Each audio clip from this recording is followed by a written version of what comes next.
Sarap, pas?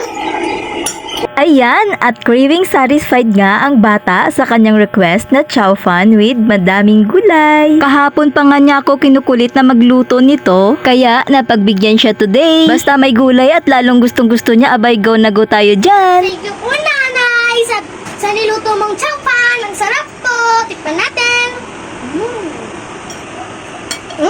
Sarap guys. Wala akong gulay. Sarap mag-chow. 哎呦我的妈！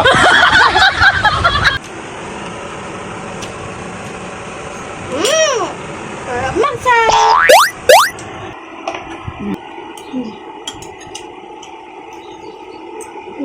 Sarap, pas?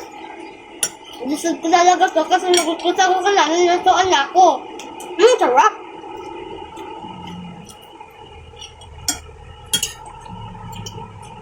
Imbes na pupunta kami sa Chowking, parang sa ganito, nagluto na lang nanay ko. Masarap ang luto niya, kaya dito na kayo kumain kung gusto niyo ng Chowking.